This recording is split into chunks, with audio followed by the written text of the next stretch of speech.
Shri Krishnaya Vayam Namaha Mukam Karoti Vachalam Pangum Langayate Giram Yat Kripatamaham Vande Paramananda Madhavam Paramananda Madhavam Sri Krishna Kanayalal ki jai. Pranam everyone. So the last class, we had started with the 8th chapter of Bhagavad Gita. So let's quickly recapitulate a few points and we go ahead with today's verses. In this 8th chapter, we had seen that Sri Krishna ji begins this chapter by answering Arjuna's questions. And he had raised questions like who is Brahman and what is Adhyatma, Adhibhut, Adhidaiva, Adhiyagna. And the main question which Arjun had asked was, how are you to be known at the time of death, O Krishna? So in response to all these questions, Shri Krishna ji was giving the answers to Arjun one by one. So let's quickly revise the answers that Shri Krishna has given. Shall I ask you all? Will you all be able to respond to it? Okay. So the very first question, what is Brahman? It's a supreme, indestructible identity. Yes. Supreme, indestructible entity is Brahman. Then, what is Adhyatma? It's one own self. Yeah. It's one's own self. What is karma? Fruitive actions that give fruits. Yes. So these are the actions which we do on a day-to-day basis. These are the actions pertaining to the material personality of living beings. Then the next question is, what is Adhibhut?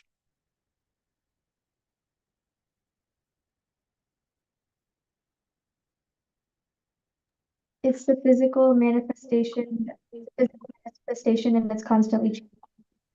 Yes, absolutely. So this world keeps on constantly changing, and change is the only constant thing you can say. That is Adhibhut. And what about Adhidaiva? It's a universal form of God, which presides over the gods. Yes, absolutely. So today, or maybe in the next session as it comes, I will be showing you all the map of Virat. If you all remember, we had visited a village when I'd come over to Moyer, and we had seen a huge map of Virat, the cosmic map. And we had seen several worlds, several levels of consciousness in it. So this chapter 8 of Bhagavad Gita goes to talk about or narrate all those worlds that we had seen. So keeping in mind the Bhagavad Gita verses, we will take help of that map to understand that where we are, which are the worlds above us, and where is Paramdham. So this chapter of Bhagavad Gita will also help us to understand that. Then the next question is, what is Adhiyagna?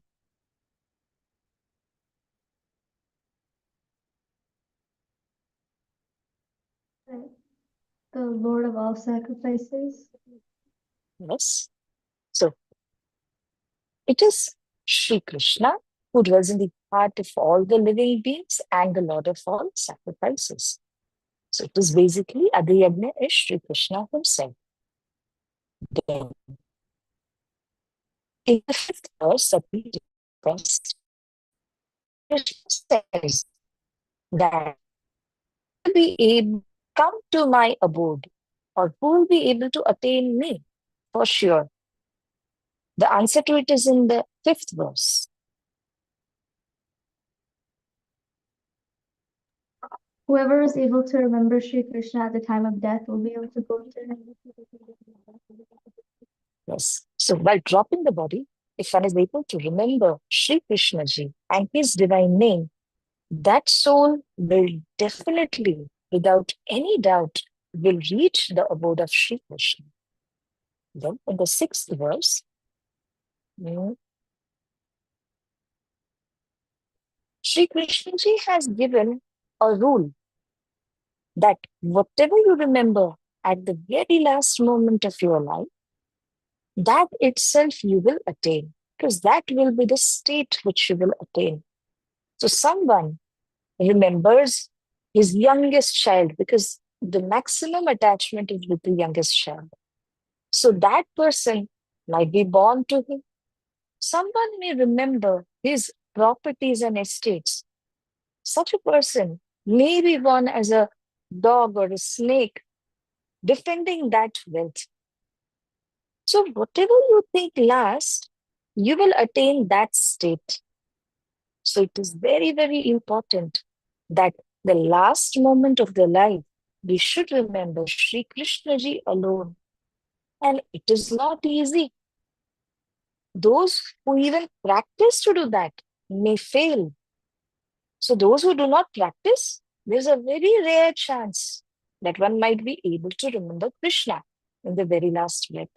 So our life is meant to be like where we practice, where we try, that Sri Krishna should be the only thing that we remember in the last moment. Therefore, now in the seventh verse, which we did last time, Sri Krishna says that, "Oh Arjun, you always remember me even when you are fighting in the war or you are engaging yourself in any kind of worldly transactions, doesn't matter. But you have to certainly surrender yourself unto me. With your mind and intellect surrendered unto me, definitely you will attain me. There is no doubt about it." So I think we have done till the seventh verse. So in the eighth verse, what does Sri Krishna say to us? So let us go to the eighth verse.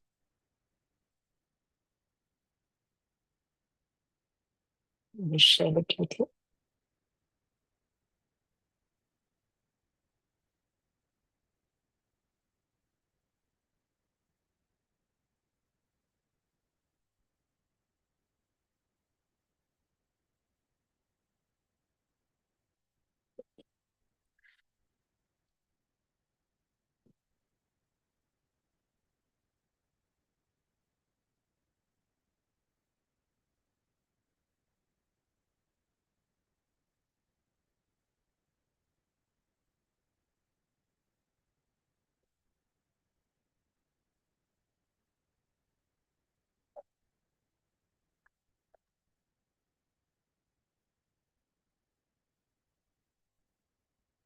So this one is the eighth verse where Sri Krishna says that, please note the very first word, with practice.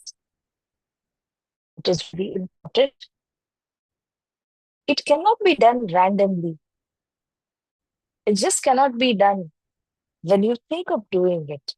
Because the last moment is very, very extremely painful. Even when health starts deteriorating, the mind gets absorbed in the body and its pain. So it is very difficult to overcome that pain. And to say that one will remember Sri Krishna in the last moment, it is actually a challenge because Maya never allows this to happen. So Sri Krishna says that with practice, O Parth, which is O Arjun, when you constantly engage the mind in remembering me, the Supreme Divine Personality, without deviating, you will certainly attain me. Now, he has introduced a beautiful word. They said, without deviating. Just taking the example of shooting an arrow in its aim. We have the bow and arrow. We also are having the aim in front of us. But what do we need to do? We have to take the aim properly, correctly, accurately, and keep our concentration going on the aim. Let us say that we were holding the bow and arrow correctly. It was correctly positioned, but at the time when you had to shoot the arrow from the bow, you deviated a little bit. Say by just 1 centimeter or so. What will happen? The arrow will completely miss its aim. So, in the same way, all your life, if you have been doing something to remember Sri Krishna, you have been doing bhakti, you have been attending sessions and all those things. Yet, at the very last moment, if you deviate your attention even slightly, there is a chance that mistake may occur and your entire life, all the efforts which you have taken, it may go in vain. It won't go in vain. However, you will miss the opportunity. So, what Sri Krishna is saying is that you need not deviate your attention from me in the last moment. You can imagine that every one of us, when we are going to take a picture, there is going to be a group photograph, and everyone is very well placed, very well dressed. So when the occasion comes, all of us are ready for the picture. But when the photograph is clicked, at that very moment, if our eyes close, then all the efforts which you have taken to get ready, to come to the occasion, and all that for the photograph, that purpose will not be solved. So in the same manner, all your life, if you have been doing so much of bhakti, seva, puja, that should be successful when in the very last breath, you're able to remember Sri Krishna. And that certainly, surely, Krishna says that you will attain my abode. There is no doubt about it. So, you can see in the next verse, the 9th and the 10th verse, where he says, God is omniscient. He is the most ancient one, the controller. So all these are the qualities which Sri Krishna is talking about himself. Because even when the word God is used here, we're supposed to understand he's talking about the Supreme Divine Personality. He says that God is subtler than the subtlest, which means what can be the subtlest thing? A small particle or an atom? But God is even subtler than that. He is all pervasive. He's there everywhere, in each and every particle of this earth, or everywhere as air and space. So, which corner do you find where God does not prevail? He's there everywhere.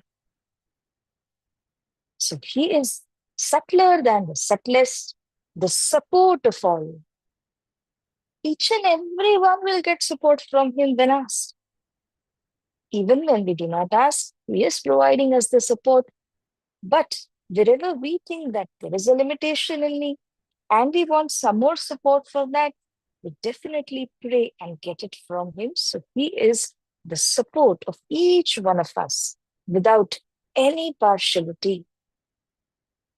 That is why, dear friends, Sri Krishna is the Supreme Divine Personality.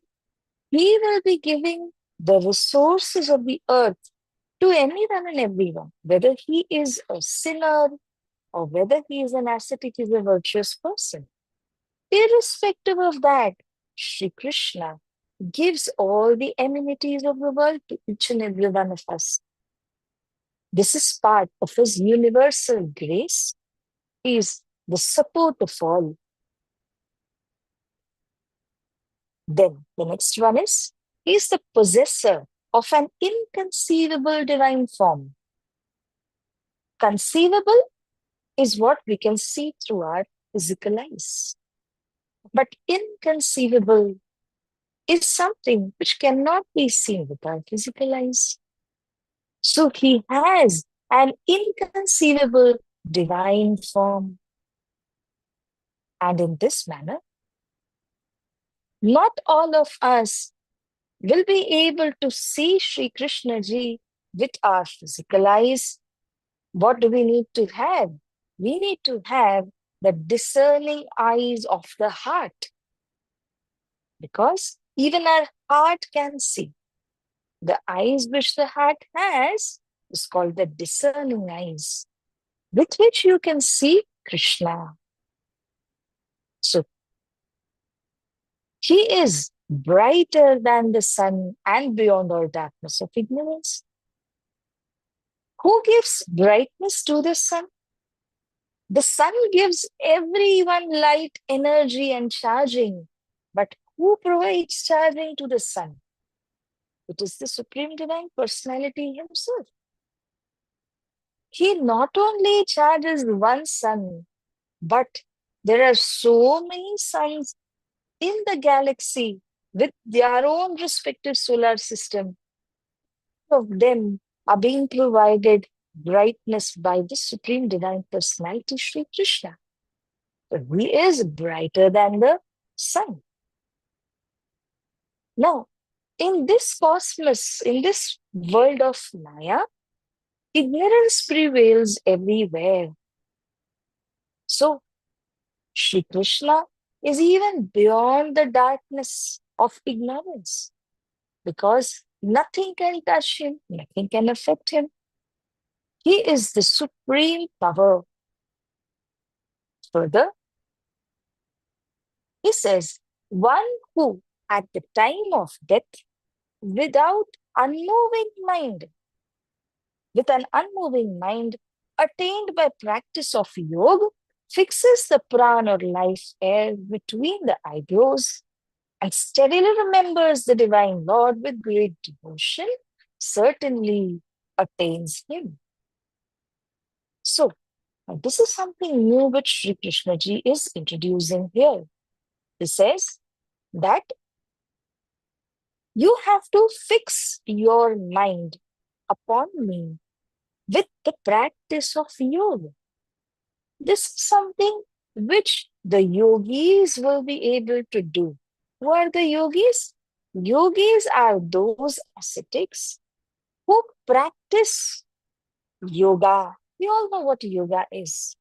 But we only know yoga as a physical exercise. However, yoga is not only a physical exercise.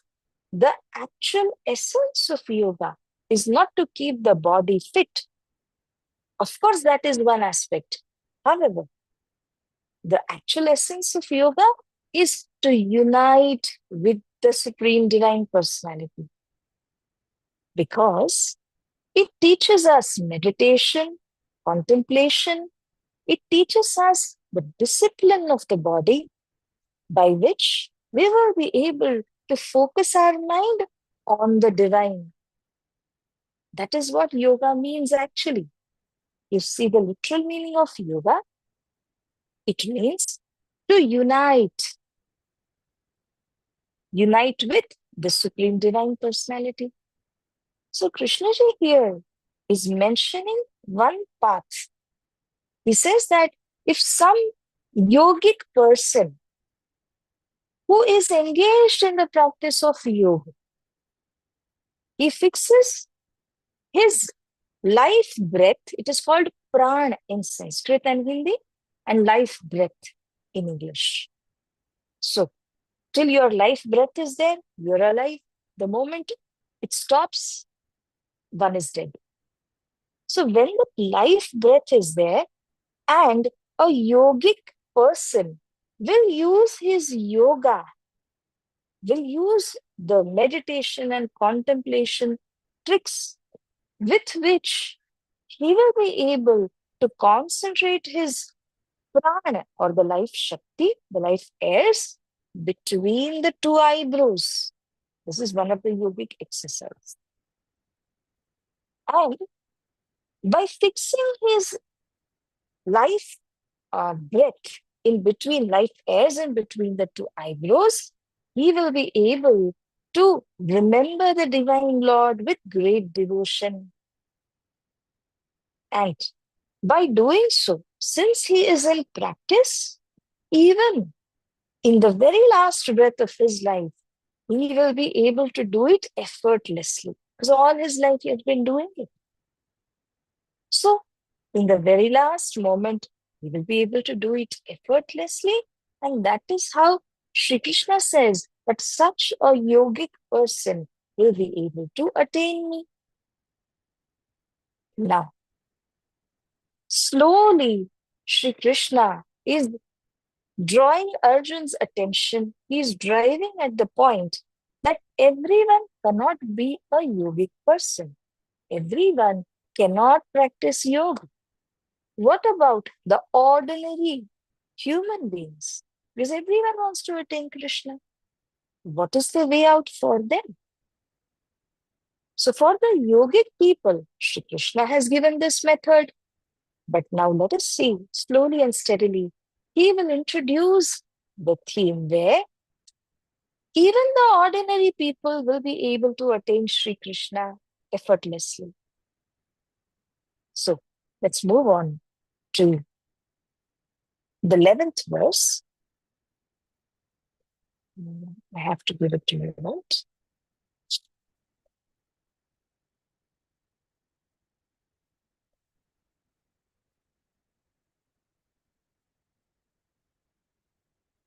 So I will give you the 11th and the 12th verse. Please have a look at it.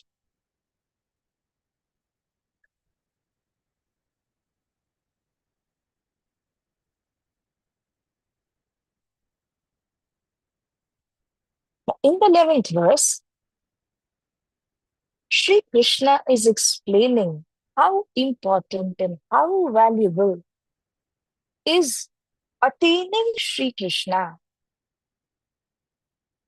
He says that scholars of the Vedas are the first manual given to the human beings how they should live in this mortal world. What are their duties? What is a mother supposed to do? What is a child supposed to do in return? And what are the duties of parents? What are the duties of their children? All that has been described in the Vedas. So it is like a manual given to the human beings. It is similar to when we get a gadget for ourselves. The gadget comes along with a manual of how do we use it. And if you follow the safety instructions, the gadget will work for years together. However, if we do not follow the instructions correctly, we will damage it in 1 or 2 days. So, in the same manner, when each one of us is born in this mortal world, we were given a manual. How should we lead life on this earth? That is being given in the Vedas. So basically, it defines our duties and responsibilities as an individual, as a student, as a part of this society. So Krishna says here, the scholars of Vedas, those who know the Vedas very well are the scholars of Vedas. They, after having ascertained the Vedas, having known the knowledge of the Vedas correctly, they describe Krishna as imperishable. The one who is not destructible is imperishable. And then Krishnaji says that those who are great ascetics.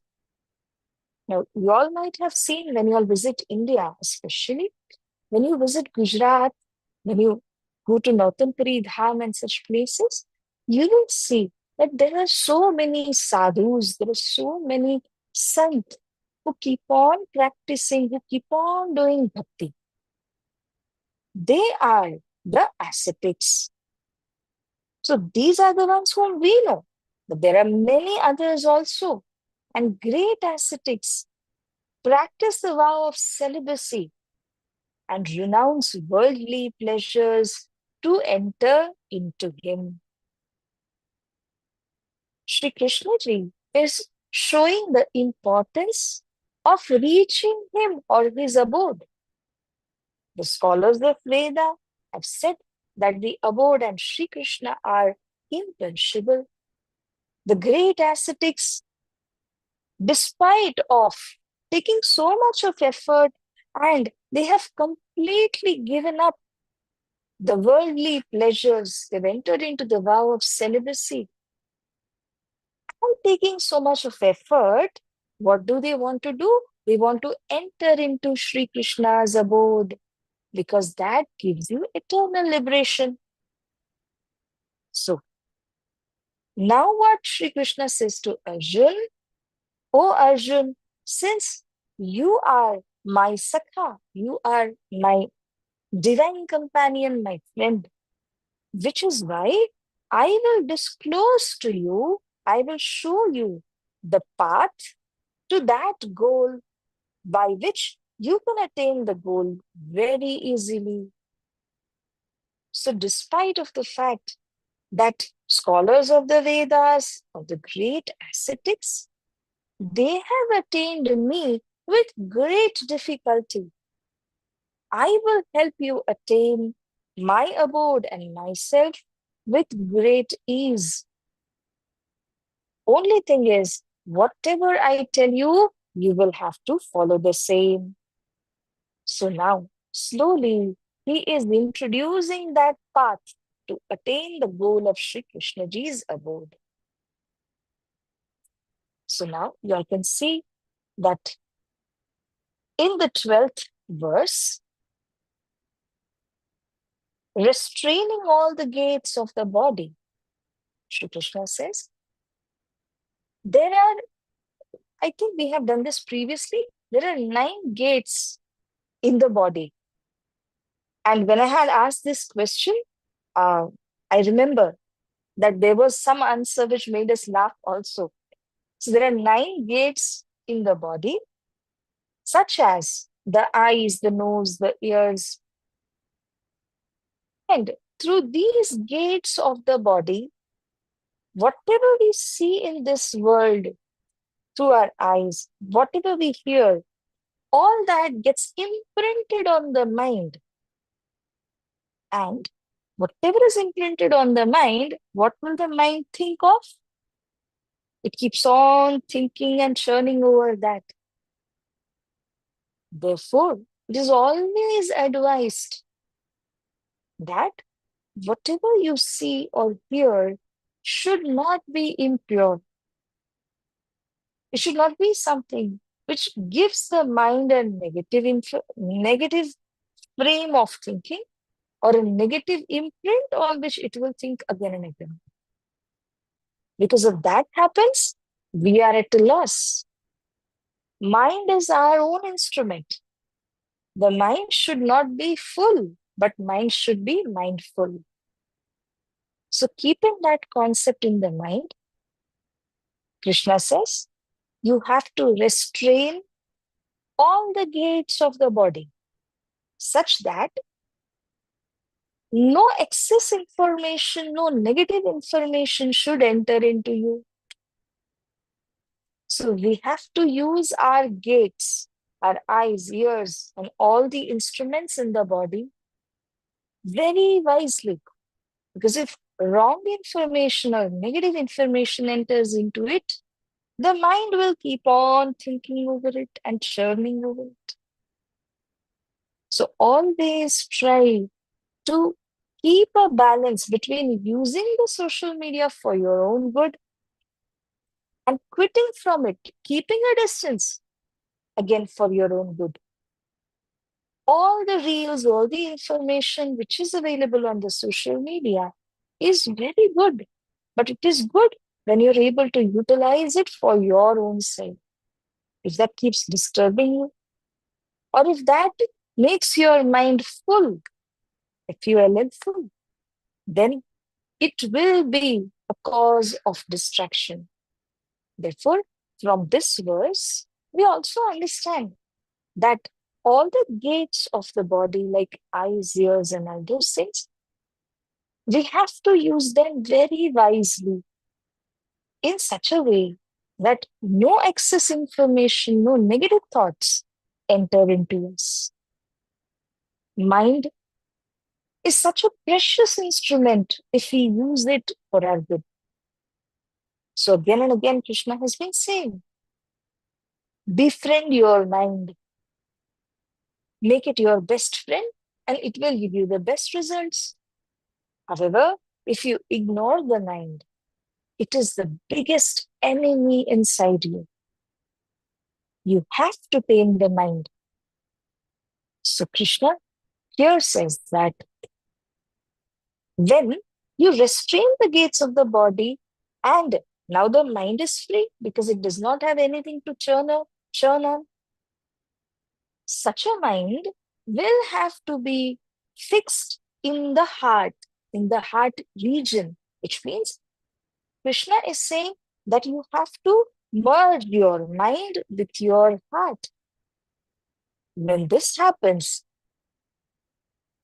drawing the life breath to the head, again, all this comes under the yogic practices.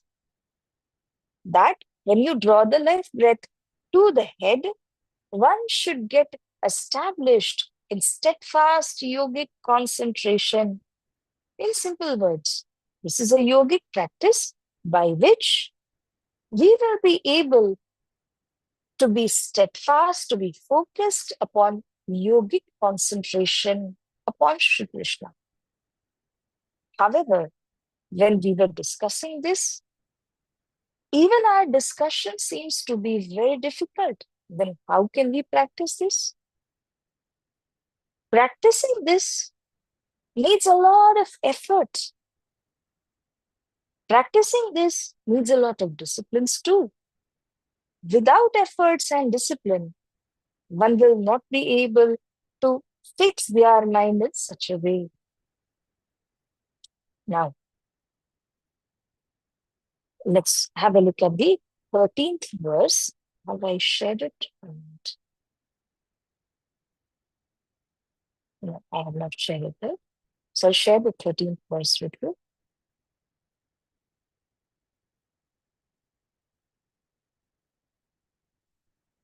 Just a minute.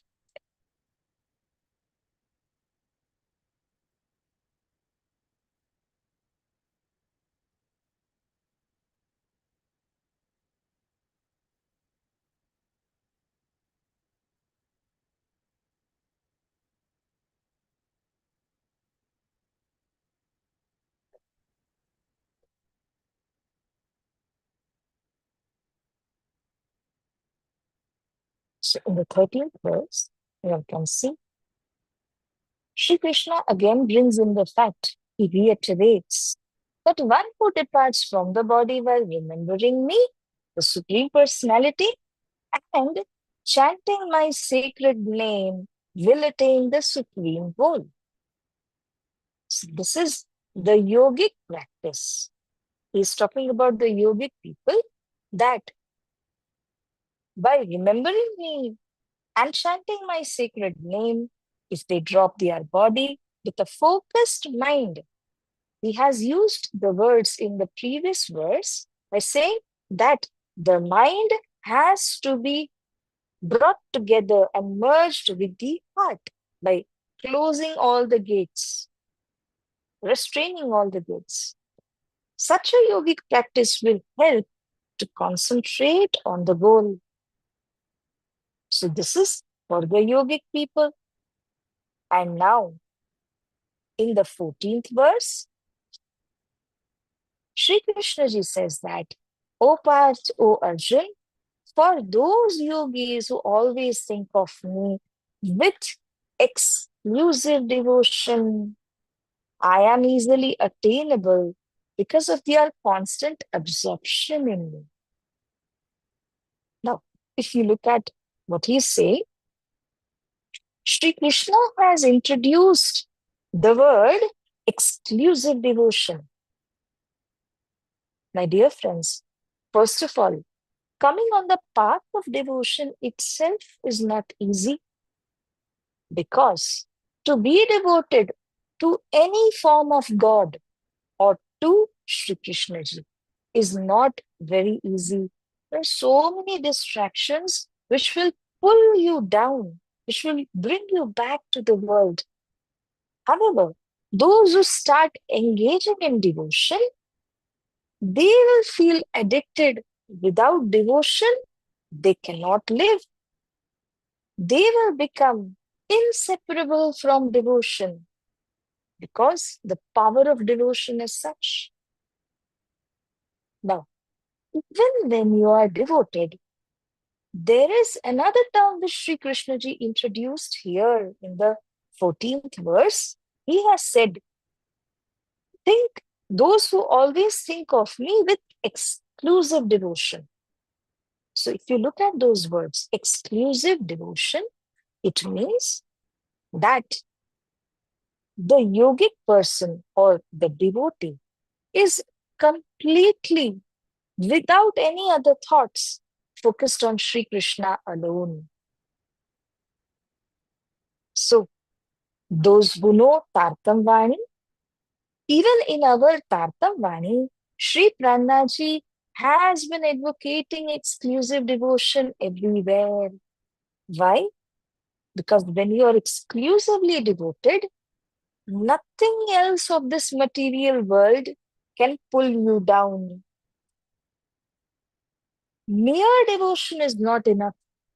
Exclusive devotion, which means nothing but devotion. And the devotion should be only to the Supreme Personality, Sri Krishna.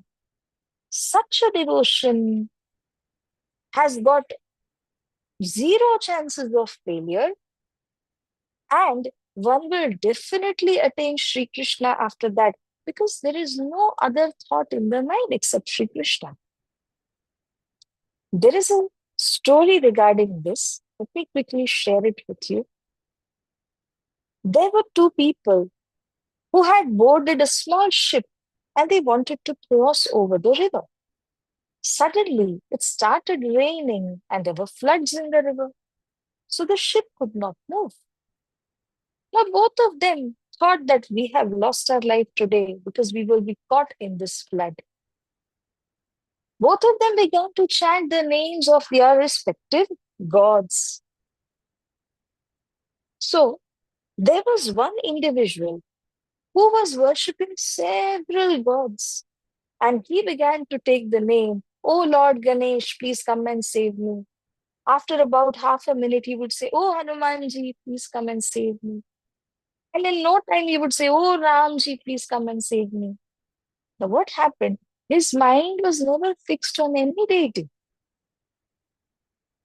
On the other hand, the other devotee, whose mind was completely fixed on Sri Krishna alone, that was his exclusive devotion. So when the other devotee started calling out the names, he called out all the names of Sri Krishna and said, "Please come and save me." And of course, Sri Krishna knew that he is exclusively devoted to me. If I do not save him, if I do not listen to his prayer, who else will do? Krishna rushed to help him. But what happened to the other one? The first individual called out so many different names, and each one of those deities or those gods thought that he called me, and the very next minute he's calling someone else, so he must have gone to help him. The second deity also thought that I was being called. However, immediately he's calling out some other deity, so that other deity must have gone. In this way, none of them actually came to save him, because everyone thought he must have gone, the other deity must have gone to save him. Whereas the second individual was remembering none other than Sri Krishna. Krishna was responsible that he is calling only my name. And if I do not go, what will happen to my devotee?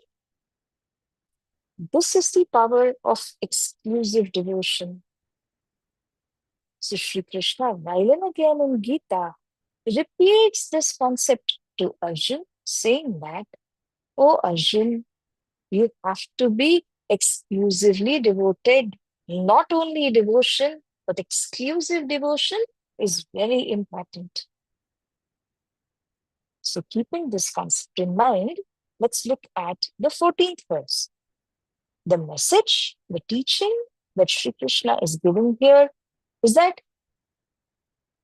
those yogis who are exclusively devoted, now he's talking about the yogis, and then he says, those yogis who are exclusively devoted, I am easily attainable because they are constantly absorbed in me. They don't have any other thoughts but to meditate upon Sri Krishna. I'm again and again saying that so far, Sri Krishna is talking about the yogic people who unite with Sri Krishna with the help of meditation, concentration, and the yogic techniques. But what about the ordinary individuals? Isn't it? So slowly, Sri Krishna is driving at that point only. Let's have a look at the 15th verse. Having attained me, the great souls are no more subject to rebirth in this world, which is transient and full of misery, because they have attained the highest perfection. It is such a beautiful thing if you are able to imagine a yogic when he attains Sri Krishna, which is the highest state of perfection. Will he ever have to come back into the cycle of birth and death? There is no chance. Because after having attained the highest state of perfection, there is no reason why he should come back into the cycle of birth and death. So, all of you who are listening to me right now, please be attentive in this point. I'm going to say something new or something which I may have said. I'm going to uh, reintroduce it here. So please be attentive. The one who is caught under the clutches of Maya will have to be born again and again. Maya does not allow us to exit the life and death cycle very easily because she enjoys to play with the jiva. To play, as in the cat, how does she play with the rat? So Maya, in the same way, is harassing or playing around with us. But the true knowledge of Brahma, the Supreme Personality, helps us to come out of Maya. There is a constant tug of war going on between Maya and Brahma. The jiva is pulled by the powers of Maya on one end. On the other hand, Brahma, using his knowledge, is trying to awaken our soul and pull us in his abode. Now, should we be inclined towards Maya or towards Brahma, will decide that whose abode, whether we are going to be in the Mike world or whether we will attain the Brahmic abode. Our inclination will decide. So, all said and done, Shri Krishna ji says, if you want to come out of the cycle of birth and death, if you do not want to be reborn again and again in this world of miseries, and the world is transient, it is perishable, then you have to attain the highest state of perfection, that is, merge with Krishna. And the repeated coming into the cycle of birth and death is resolved. So, Let me introduce here one point which Sri Prannaji has said in Vani. Sri Prannaji says, Tartam नो बल कोई न जाने, एक जाने मूल स्वरूप. मूल स्वरूपना चितनी वातो तारतमમાં કઈ રૂપ. Those elders who may be reading Vani at home will be introduced to this tropai. This is a very prominent and famous tropai of Sri Prannaji, where Prannaji has said that we do not know or we cannot estimate the strength of Tartam mantra. The strength of Tartam mantra is equal to the strength of Sri Raji, that is Akshrati Krishna ji. We are blessed that we have the Tartam mantra, because when you have the Tartam mantra, that Tartam mantra is as powerful as Sri Krishna himself. It is operating from within you, and it is giving you the safeguard against Maya. So with the help of Tartam mantra, which is there in you, in your heart, it not only illumines your heart, it also safeguards you from Maya. At the same time, it will help you to merge into Krishna, to be one with him. This is the power of Tartam mantra. Why? Because Sri Krishna has given this Tartam mantra to us. So this is the power of Tartam mantra, and dear friends, that is what gives you the highest state of perfection, which has been said in the 15th verse. So we are really blessed that we are able to reach the highest state of perfection without much efforts, without doing so much of yogic practices and all. This is nothing but sheer grace of Sri Raji Maharaj upon us, that he has given us the smoothest and the simplest way to attain him and his abode. So we have run up till the 15th verse. In the 16th verse again, I think we have some time. Yes, we may do one or two. Let me give it to you first. In the 16th verse, here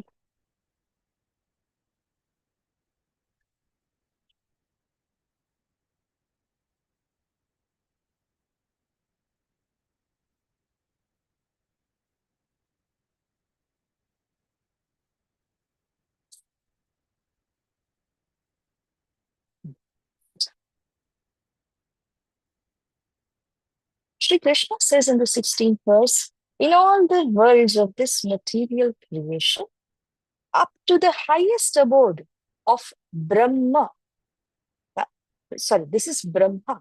So Brahmaji, who is called the creator of the universe. The 14 worlds were created and the 14 worlds were empty.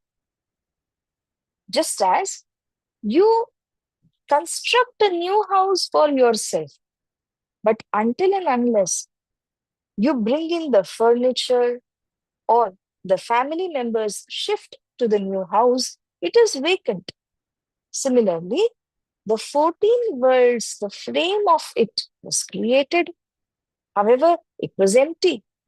It was left to Lord Brahmaji to create the 84 lakh species and to fill this 14 worlds cosmos with all different types of creatures. Therefore, Lord Brahmaji is called generator or the creator.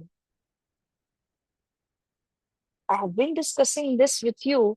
When we say the word God, G stands for generator, O stands for operator, and D stands for destroyer. So generator is Brahmaji. Here in the 16th verse, Sri Krishna says that there are 14 worlds. The highest is the 14th world.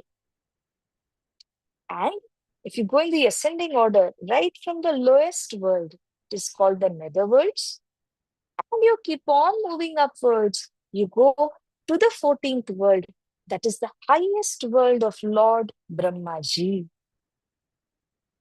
And you will be subject to rebirth, O Arjun, even if you attain the abode of Lord Brahma, which means even going to that 14th world, the abode of Brahmaji, one never is able to come out of the birth and death cycle. You still have to come back to the mortal world and earn your merits. But very, very important point is made here by Krishna that on attaining my abode, I guarantee you that there is no further rebirth. There's a beautiful line in our Seva Puja. The elders may be able to appreciate this. It says, "Pahuche so aave nahi, soi mukund nujham." Whoever reaches my abode, Sri Krishna says, aave nahi, will not have to come back into the cycle of birth and death. So he has made it extremely clear that even if you reach the abode of the generator Brahmaji, still you may have to come back to the cycle of birth and death.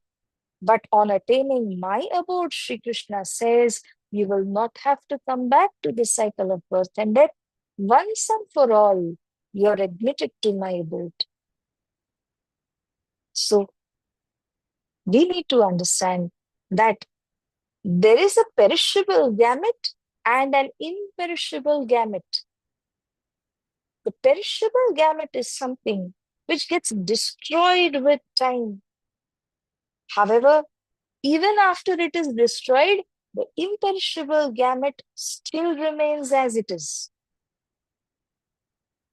The aim of this birth is to reach the imperishable gamete and not to keep revolving in the cycle of birth and death in the perishable gamete. So, how do we do it?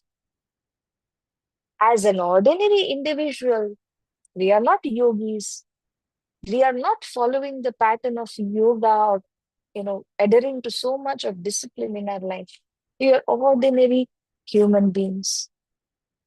So, is there not a way by which the ordinary human beings can also attain and merge in the abode of Sri Krishna? Of course, there is that path. And in this chapter itself, Sri Krishna will introduce that path to all of us. Today, he has introduced the path for the yogic people, isn't it? But for an ordinary individual, that will be difficult, of course. So I think it's enough for the day. We can just revise through a few questions and conclude this session. So please go to the 8th verse from where we started today. In the 8th verse, the question is that what has Sri Krishna emphasized on so as to attain him without deviating the mind? Has emphasized on one thing.